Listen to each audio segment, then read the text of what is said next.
நீங்கள் பார்த்துக் கொண்டிருப்பது உங்கள் விஜய். இல்லை, தாட்சாயினி மடிய வேண்டும். இனி அதில் ஐயங்கள் ஏதும் இல்லை. அவள் ஒழுக்கத்தின் எல்லையை கடந்திருக்கிறாள். ஆகையால் இனி அவளுக்கு என் மாளிகையில் இடமில்லை.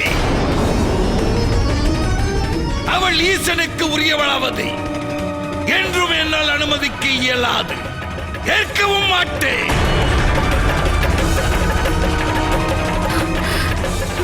கூற விழைவதென்ன சுவாமி? தாட்சாயணி நம் புதல்வி ஆவாள். தம் மனதிற்கு உகந்த அருமை மகள் அல்லவா? இல்லை,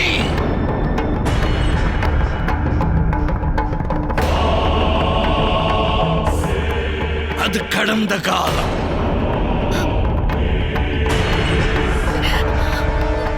தந்தை, தாட்சாயணி தமக்கு வேதனை அளித்ததை நான் மறுக்கவில்லை. எனினும் அதற்கு இத்தகைய கொடும் தண்டனை வேண்டாம். அவளை மன்னியுங்கள். இது அநீதி. என் தந்தையான தாம் இத்தகைய அனர்த்தத்திற்கு துணை போகலாகாது. ஒன்றை மறந்துவிட்டீர்கள். நான் தந்தை மாத்திரமல்ல, பிரஜாபதியும் ஆவே. பிரஜைகளின் அதிபதி எனில் நியாயம் வழங்க தம் புதல்விக்கும் மரண தண்டனை வழங்குவீர்களா? பிறகு சிவனிடம் என்னை தோல்வி ஏற்க சொல்கிறாயா? இல்லை, அது சத்தியமாகாது. அப்படி ஒரு நிலையை எண்ணவும் வேண்டாம்.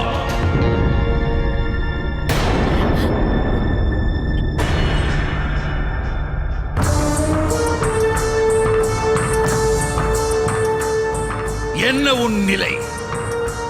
பிரஜாபதி தக்ஷனின் மனைவி ஒரு சாதாரண பெண்மணி அல்ல. நீ கலங்கி நிற்பதா?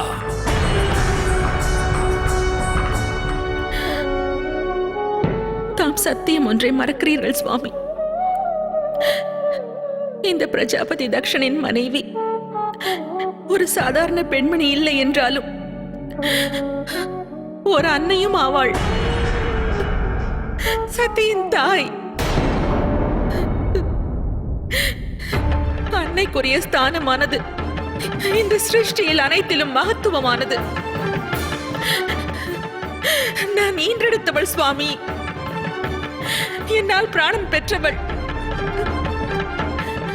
அப்பிராணனை இழப்பதை கண்டு சகித்துக் கொள்வது எவ்வாறு? அது நமது துர்பாக்கியம் பிரசுதி. நம் புதல்வி என் ஆணையை மீறி தவறு செய்தவள். என் உணர்வுகளை உதாசீனம் செய்தவள். என் அந்தத்தை அவமதிக்க துணிந்தவள் அவள். எனது தன்மானத்திற்கும் கௌரவத்திற்கும் ஊறு விளைவித்தவள். ஆகையினால் சதியின் மரணம் சம்பவிக்க வேண்டும்.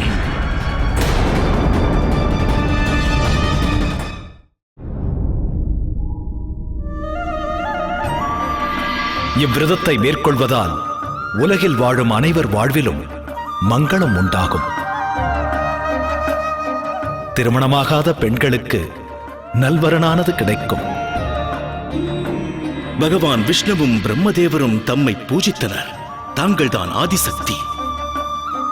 சிவனது கடந்த கால ஆனந்தம் அவரது இல்லாள்.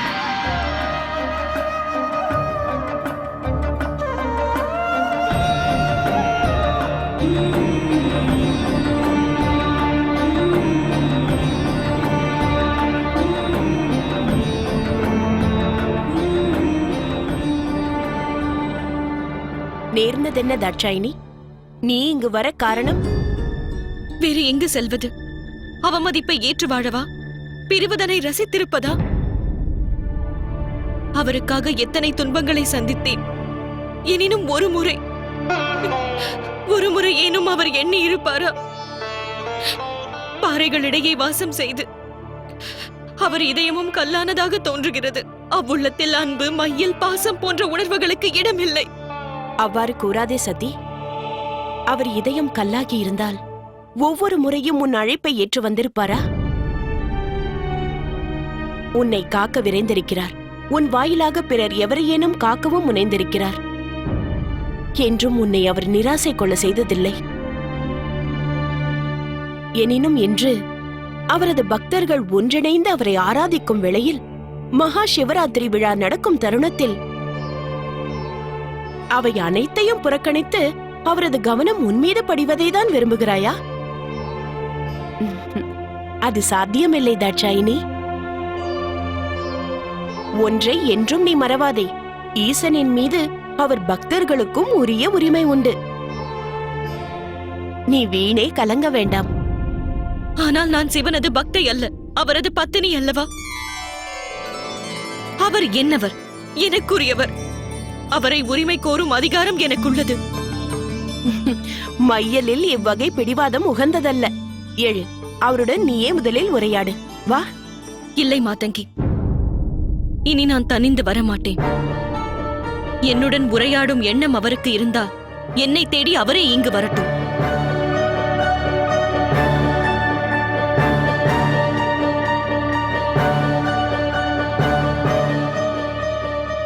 இனி நான் தான் எவ்வகையிலேனும் மகாதேவருக்கும் தாட்சாயணிக்கும் நெருக்கத்தை ஏற்படுத்த வேண்டும்.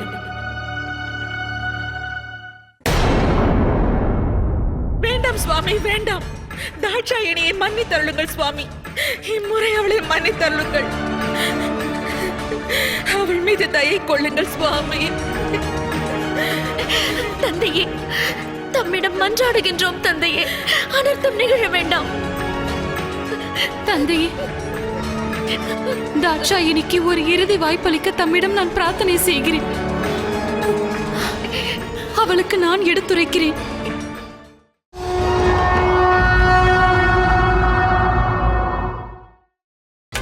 நீங்கள் பார்த்துக் கொண்டிருப்பது உங்கள் விஜய். தந்தையே, தம்மிடம் மன்றாடுகின்றோம் தந்தையே, அனர்த்தம் நிகழ வேண்டாம்.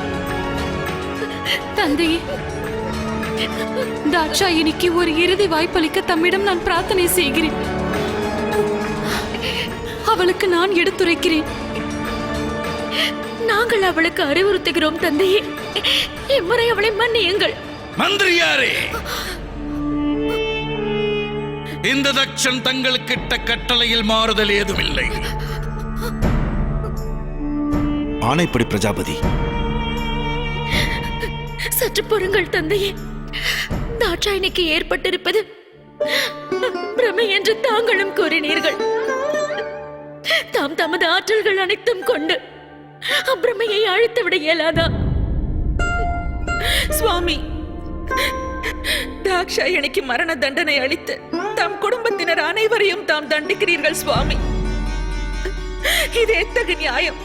இது தர்மமாகுமா சுவாமி?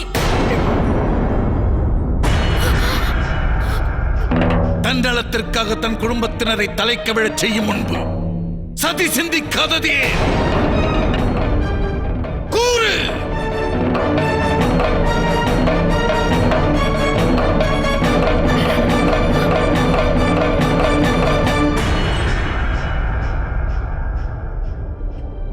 சுவாமி, தாட்சாயணி தமது அருமை புதல்வி சுவாமி. தான் செய்த தவறுக்காக அவள் மனம் வருந்தி தம்மிடம் மன்னிப்பு வேண்டினால் தயை கூர்ந்தவளை மன்னியுங்கள் சுவாமி. சுவாமி, என் மகள் மீது கருணை காட்டுங்கள். சுவாமி, நமது புதல்வியை தண்டித்து விடாதீர்கள். என் மகளை எனக்கு மீட்டு தாருங்கள். என் செல்வத்திற்கு இறுதி வாய்ப்பொன்று அழியுங்கள் சுவாமி. இனி ஒரு முறை அவள் தவறு இழைக்க மாட்டாள்.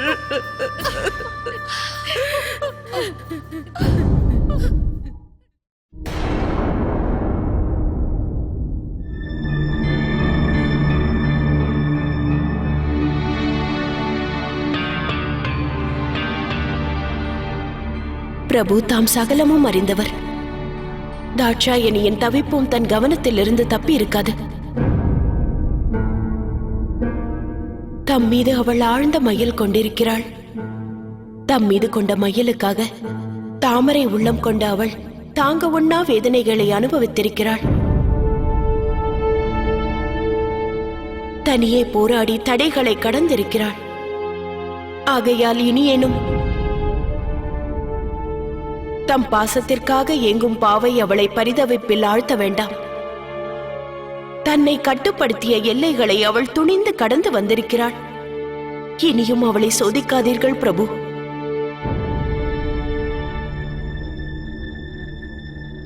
இனியும் தாம் தாட்சாயணியோடு உரையாடாது இருந்தால் பேதை அவளால் அதை தாங்க இயலாது. நான் துச்சமானவள் பிரபு, அற்பமான ஒரு பிறவி. தம்மிடம் எதையும் உரிமையோடு கோரும் அதிகாரம் இல்லாதவள் நான். எனினும் தாட்சாயணி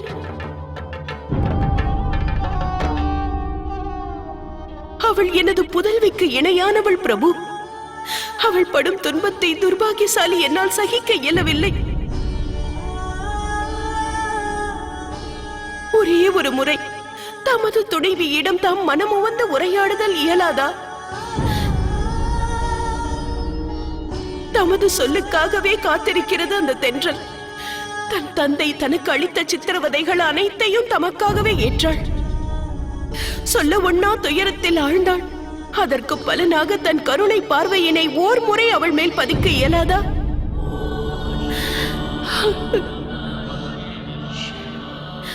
இன்று சிவராத்திரி மாதங்கி.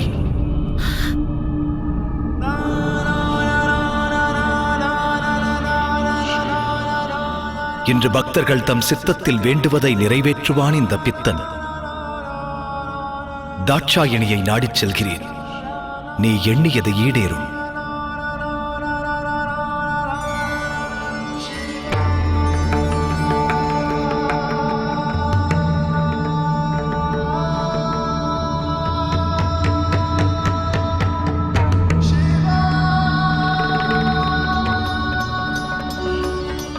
அடியவள் பெரும் பேறு பெற்றேன். தாட்சாயணியின் மனோரதமும் நிறைவேறும் என்ற நம்பிக்கை எனக்குள்ளது.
தம்மோடு எனக்குள்ள உறவுதான் என்ன?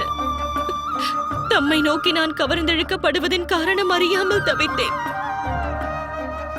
சங்கடங்கள் அனைத்திலும் என்னை மீட்க கோரி தம்மை அழைத்த காரணமும் அறியேன். என் கனவுகளை தாம் ஆக்கிரமித்த காரணத்தையும் நான் உணரவில்லை. என் உள்ளமானது தம்மை விடுவிக்க மறுத்தது. தம்மை நான் பிரிந்திருக்கும் வேதனையை காட்டிலும் சிருஷ்டியில் உள்ள மற்ற துன்பங்கள் எனக்கு துச்சமாயின. ஏனெனில் சத்தியத்தை நான் அறியாதிருந்தேன். எனினும் தாம் உண்மையை அறிந்திருந்தீர்கள். நான் தமது பத்தினி என்பதை தாம் உணர்ந்திருந்தீர்கள்.